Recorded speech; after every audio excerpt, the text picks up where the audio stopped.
including what had happened to the demon-possessed men. Then the whole town went out to meet Jesus, and they saw him. They pleaded with him to leave their region. Paralytic man healed. Jesus stepped into a boat, crossed over, and came to his own town.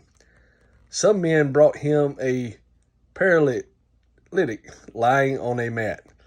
When Jesus saw their fate, he said to the paralytic, "Take heart, son, your sins are forgiven." At that, some of the teachers of the law said to themselves, "This fellow is blaspheming." Knowing their faults, Jesus said, "Why do you entertain evil thoughts in your hearts? Which is easier to say, 'Your sins are forgiven,' or to say, 'Get up and walk'? But so that you may know that the Son of Man has authority on earth to forgive sins." Then he said to the paralytic, "Get up, take your mat, and go home." And the man got up and went home.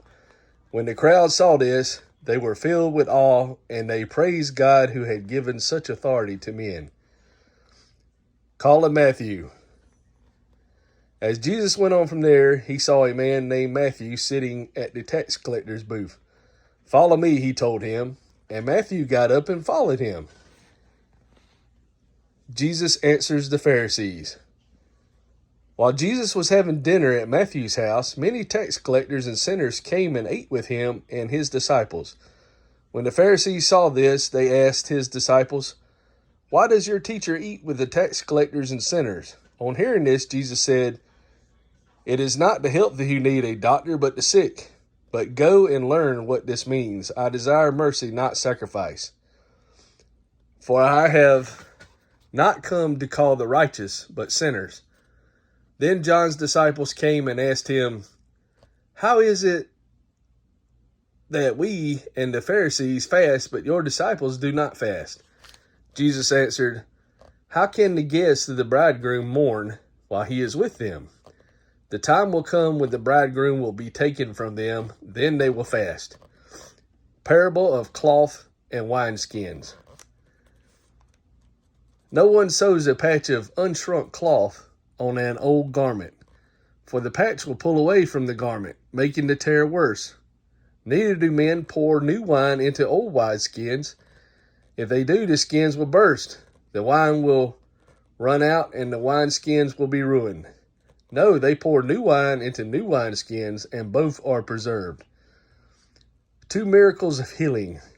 While he was saying this, a ruler came and knelt before him and said, "My daughter has just died, but come and put your hands on her, and she will live." Jesus got up and went with him, and so did his disciples.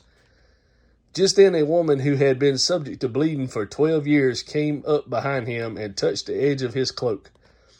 She said to herself, "If I only touch his cloak, I will be healed." Jesus turned and saw her. "Take heart, daughter," he said, "your faith has healed you." And the woman was healed from that moment.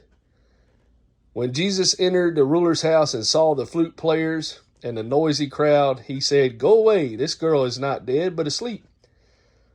But they laughed at him. After the crowd had been put outside, he went in and took the girl by the hand, and she got up. News of this spread throughout the whole region. The only study part on this is Hosea.